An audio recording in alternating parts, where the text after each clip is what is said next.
I became a secret lover to the man who was once my husband. They say the heart wants what it wants. But what happens when what your heart wants belongs to someone else now, even though he was yours first? My name is Amora, and this is the story of how I went from being a cherished wife to a forgotten memory, and then, to something I never thought I'd become. A side chick. To my own ex-husband. If you think you know where this is going, trust me, you don't. The first time I saw Chike, I knew my life would never be the same. It was at the Central Mosque in Abuja, during Ramadan. I had just finished my evening prayer when I looked up and saw him, tall, with skin the color of rich mahogany, eyes that seemed to hold entire conversations, and a smile that made my heart forget how to beat properly. He was helping an elderly woman with her shoes, his movements gentle, his voice soft. That's when I knew. This was a man raised right. A man who feared Allah. A man worth building a life with. 3 months later, we were married. Our wedding was small but perfect. Under the stars in my father's compound, with white and gold decorations swaying in the warm night breeze, Chike held my hands and made me a promise that would later haunt me. Amora, he said, his voice thick with emotion, I know what Islam permits. I know a man can marry up to 4 wives. But I'm making you a promise before Allah and all these witnesses, it will only be you. Just you. Until my last breath. I believed him. God help me, I believed every word. Our first year of marriage was everything the poets write about and more. Chike owned a successful logistics company, and I worked as a pharmacist at a private hospital. We bought a beautiful house in Metoma, nothing too extravagant, but ours. Every corner of that house held our laughter, our prayers, our whispered dreams in the dark. The way he looked at me made me feel like I was the only woman in the world. After Isha prayer, we'd sit on our balcony, and he'd play with my fingers while we talked about everything and nothing. He knew how I took my tea, lots of milk, little sugar, with a touch of cinnamon. He knew I was afraid of thunderstorms, so during the rainy season, he'd hold me until the thunder passed. An intimacy. Allah forgives me for speaking of such things, but it mattered.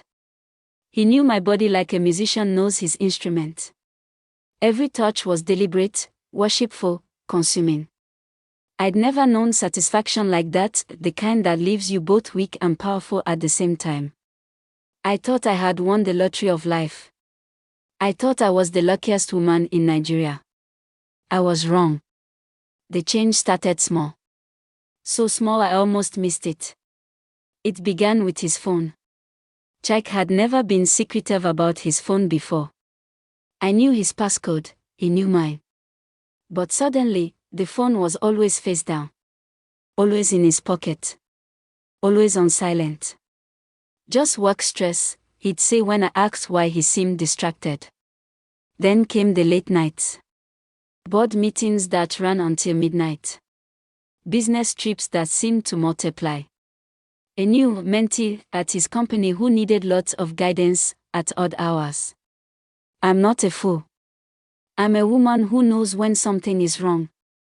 But I was also a woman in love, and love has a way of making you ignore what's right in front of your face. Until the night I couldn't ignore it anymore. It was a Thursday. I remember because Thursdays were our nights, no matter what, we'd cook dinner together and watch a movie. But that Thursday, Chike came home at 11 p.m., smelling of unfamiliar perfume. Who is she? The words left my mouth before I could stop them. He froze. For a moment, I saw panic flash across his face, real, unmistakable panic. Then he composed himself, but it was too late. I already knew. Amora, please sit down. Who is she? He ran his hand over his face, the way he did when he was about to say something difficult. Her name is Zainab. I met her 6 months ago at a business conference. I didn't mean for it to happen. I swear I didn't. But Amora, I've fallen in love with her. The room tilted. Those words, I've fallen in love with her. They didn't just break my heart. They shattered my entire understanding of reality. You promised, I whispered.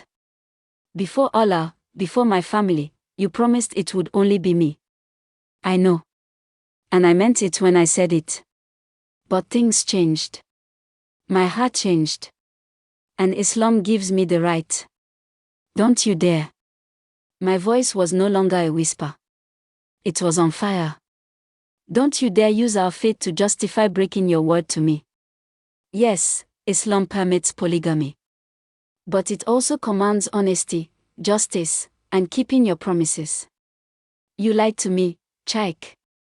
I'm trying to do right by both of you. I want to marry her properly, bring her into our home. Our home. I laughed, but it was the kind of laugh that comes before tears. You want to bring another woman into the house we built together. Into the bed we've shared. We'd have separate quarters. Separate schedules. I'd be fair. Get out. Amora. Get out. He left.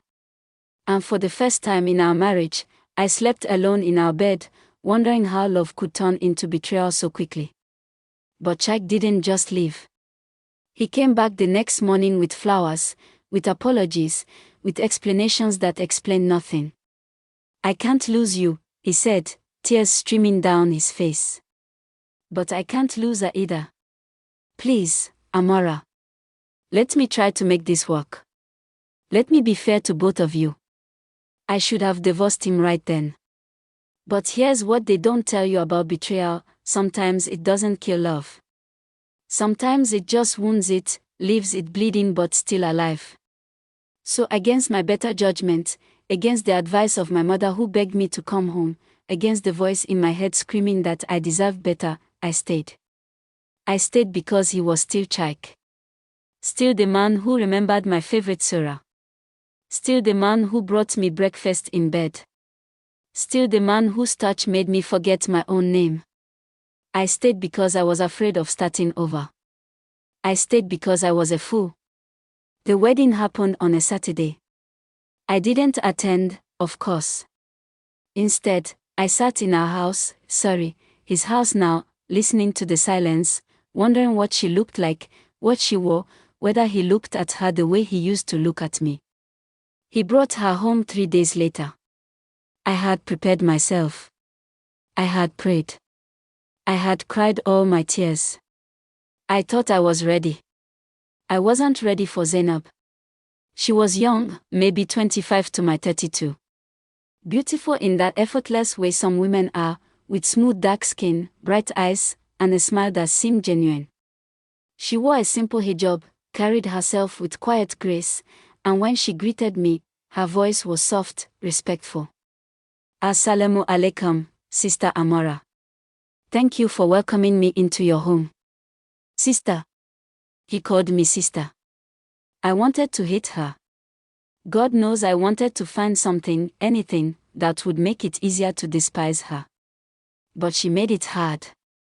She was kind. She helped with cooking without being asked. She prayed her prayers on time. She spoke softly and laughed rarely. She was perfect. And that made everything worse. Chaik tried to be fair. He had a schedule. Monday, Wednesday, Friday were my nights. Tuesday, Thursday, Saturday were hers. Sundays we all had dinner together like some twisted version of a family.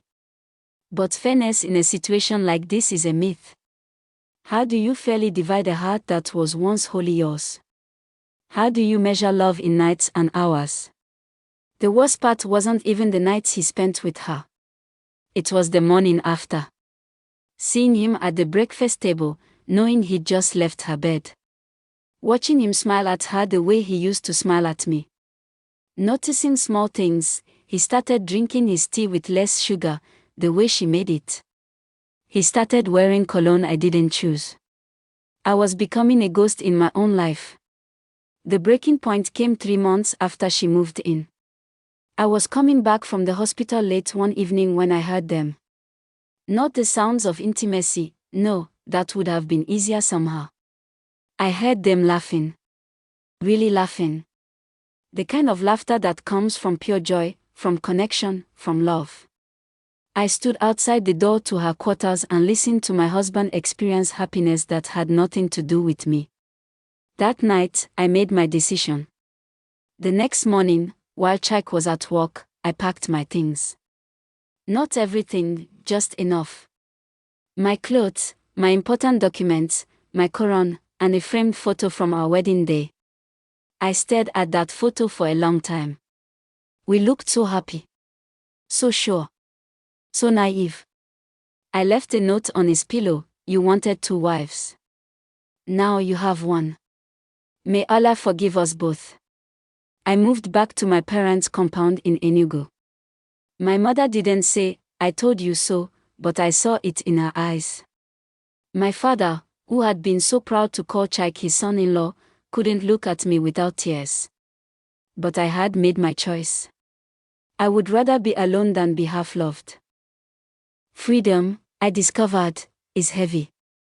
The first few months were the hardest. I threw myself into work, taking extra shifts at the hospital, volunteering for overnight duties, anything to avoid the silence of my old room in my parents' house. Chike called. Every day. Sometimes twice a day. "Amora, please. Come home.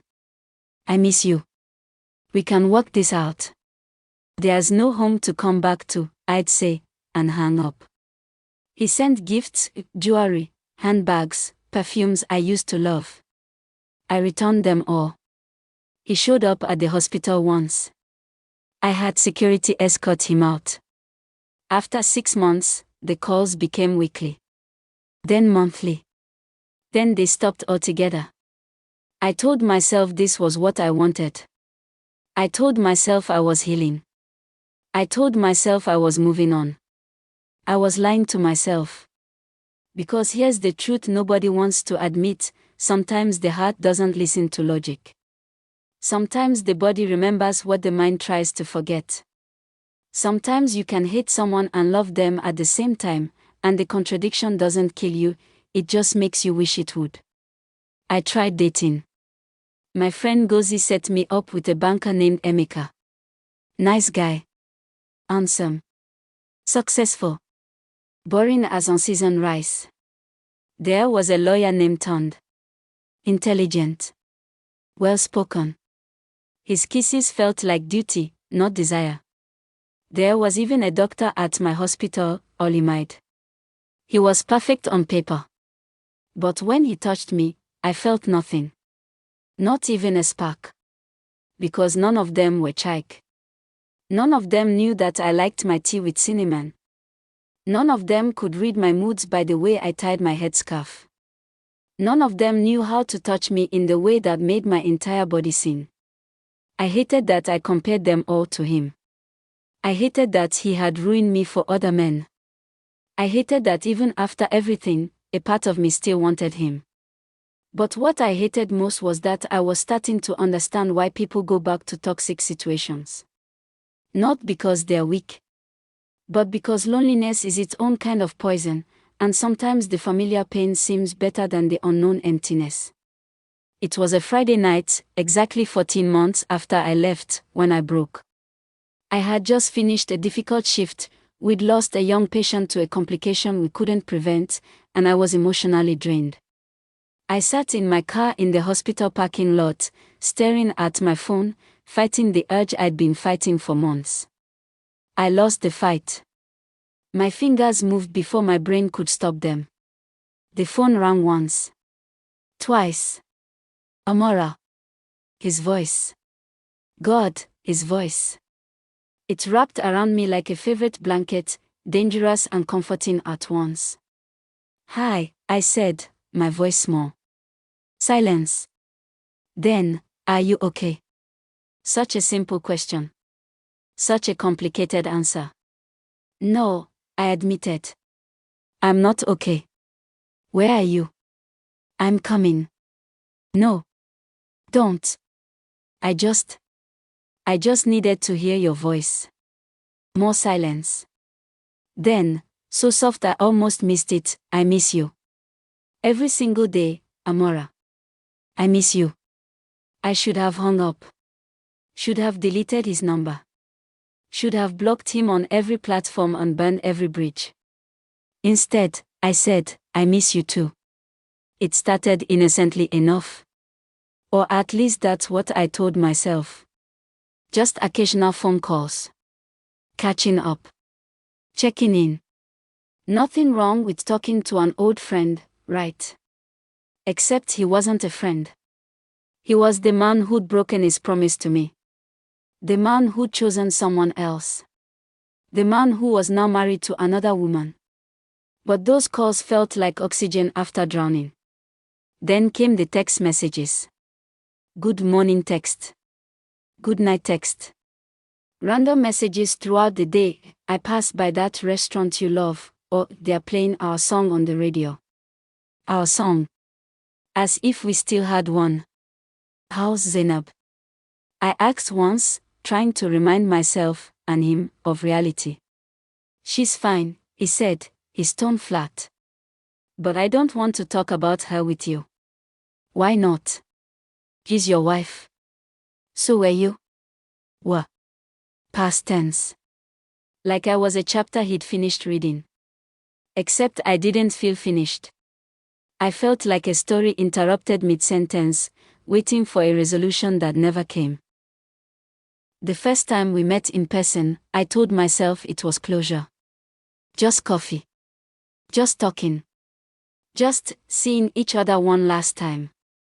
We met at a small cafe in Joby, far enough from anywhere we might be recognized. When I walked in and saw him sitting there, my heart did this painful twist. He looked tired. Older. But still Chike. Still mine, even though he wasn't. You look beautiful, he said, standing up. Don't. It's true. We sat. Ordered drinks neither of us touched. We talked about everything except what mattered. How's work? I asked. Busy. Expanding to Port Harcourt. That's good. You always wanted to expand. How's your family? They're fine. Worried about me, but fine. Silence. The kind that's full of unsaid things. Amora, Don't, I interrupted. Whatever you're about to say, don't. We can't, this can't be anything. Can't it? He leaned forward, his eyes intense. Or are we just pretending we don't feel what we feel? What you feel doesn't matter anymore, Chike. You made your choice. I made the wrong choice. Those words hung between us like a confession and a curse. You can't say things like that, I whispered. You're married. To her. You made vows. I made vows to you first. Remember? Just you, until my last breath. And you broke them. I know. His hand reached across the table, stopping just short of mine. I know. And I've regretted it every single day since you left. The house is empty without you. My life is empty without you. She's a good woman. She doesn't deserve what I'm about to say, but it's true, she's not you. I pulled my hand back, stood up. I have to go. Amora, wait. No. This was a mistake. We are done, Chike. Accept it. I walked out of that cafe with tears streaming down my face, knowing I'd lied. We weren't done. Not even close. I went back. Not to his house. Not officially. But I went back to him. It started with another meeting. Then another. Coffee became dinner. Dinner became long drives where we talk for hours. And then one night, in the parking lot of a hotel I'll never forget, he kissed me. I should have pushed him away. I should have remembered Zainab, remembered my self-respect, remembered everything. But his kiss tasted like coming home after years in exile. Come upstairs with me, he whispered against my lips. I can't. Please. This is wrong. I don't care. And God help me, neither did I. That night, I became what I'd never imagined I'd be. The other woman. The secret. The side chick to my own ex-husband. We fell into a pattern. He'd call when he could. We'd meet when he could slip away. Sometimes it was just talking, recapturing what we'd lost. Sometimes it was more. Those times when we'd get a hotel room and remember why we'd fit together so perfectly. I told myself I was in control. That this was just physical. That I could walk away whenever I wanted. I was lying again. Because every time we met, I fell deeper back into loving him. Every touch reminded me of what I'd lost. Every whispered "I love you" in the dark felt like a promise and a betrayal at once. Does she know? I asked once, lying in his arms in a room that smelled of our shared sin. No. And she can't. What are we doing, Chike? I don't know. But I know I can't let you go again. You don't have me to let go. I'm not yours anymore. I'm just this. You'll always be mine. He kissed my forehead. First wife. First love. First of all. First, but not only. Never again only. 3 months into our secret affair, guilt started eating me alive. I'd see Zainab's face in my dreams. Sweet, innocent Zainab who'd done nothing wrong except fall in love with the same man I'd loved. She didn't deserve this. She didn't deserve a husband who sneaked around to see his ex-wife. But I couldn't stop. I was addicted to him. To us. To the feeling of being wanted by the one person who'd made me feel unwanted. We should stop, I said one evening. Okay, he agreed. Let's stop. We didn't stop. This is the last time, I said the next week. The last time, he echoed. It wasn't the last time. We were caught in a cycle of our own making, unable to let go, unable to move forward, unable to do anything except hurt each other and everyone around us. Then came the night everything changed. I was at home, my parents' home, when I got a call from an unknown number. Hello. Amora. A woman's voice. Familiar but wrong. Yes. Who is this? It's Zainab. My blood turned to ice. I know, she said simply. About you and Chike. I've known for a while. The world stopped spinning. Zainab, Please don't insult me with apologies you don't mean. I'm not calling to fight. I'm calling to tell you something you need to know. I couldn't speak. Couldn't breathe. When Chike asked to marry me, I had one condition. Just one. I told him that if you ever came back, not just physically, but if he ever went back to you emotionally, he would have to choose. Completely. No halfway. Not both of us. I didn't know. He chose me, Amora. He married me. He brings me into family gatherings. He introduces me as his wife. But every time he looks at me, I see you in his eyes. Every time he touches me, I wonder if he's thinking of you. And now I don't have to wonder, do I? Tears streamed down my face. I'm not a fool, Zainab continued, her voice breaking slightly. I knew what I was getting into. But I thought love would be enough. I thought time would be enough. I thought I could make him forget you. Zainab. But you can't compete with a ghost, can you? And that's what you are to him. The perfect woman who got away. The marriage that could have been. I'm real. I'm here. I see his flaws, I fight with him about bills and his mother and what to eat for dinner. But you're still perfect in his mind because you left before he could disappoint you any further. Her words cut deeper than any blade. What do you want from me? I whispered. I want you to decide, Amora. Do you want him back? Really back? Not as a secret. Not as stolen moments, but as your husband. Because if you do, I'll step aside. I'll divorce him. I won't be someone's consolation prize. You do that. She laughed bitterly. No woman should have to beg her husband to love only her. If he wants you that much, if you want him that much, then finish what you started. Take him back. But be honest about it. And if I don't want him back? Silence. Then let him go. Really let him go. Stop these meetings. Stop these calls. Stop making him choose between his wife and his past. Because right now, you're destroying 3 lives, including your own. She hung up. I sat in the darkness of my room, her words echoing in my head, and finally, I saw the situation clearly.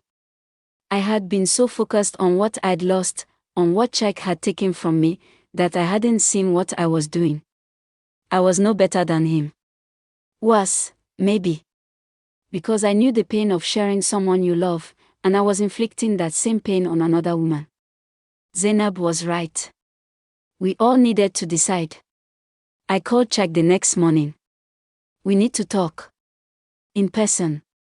One last time. We met at our spot, that cafe in Joby where this had all restarted. Zainab called me, I said. His face went pale. Amora, I can explain. No need. She said everything that needed to be said. I took a deep breath. Chike, I need to ask you something, and I need you to be honest. Brutally honest. Anything. If you could go back to before all this, before Zainab, before the betrayal, before everything, would you still choose me? Would you still promise just us? Or was that promise always doomed? He was quiet for a long time. When he spoke, his voice was raw. I loved you. Love you. More than I've ever loved anyone. But there was always a part of me that wondered. That wanted more. Not because you weren't enough, you were everything. But because I was selfish. Because I thought I could have it all. And now I'm split in 2. Part of me wants to end things with Zainab, beg you to come back, rebuild what we had. But another part of me knows that even if you came back, I'd probably ruin it again. Because the problem wasn't you or her. It's me. Finally, he said it. I'm broken, Amora. Something in me is fundamentally broken. I made you a promise I couldn't keep. Then I made Zainab promises I'm not keeping now. And I've been so focused on what I want that I haven't stopped to think about what either of you deserve. I reached across the table and took his hand one last time. You're right.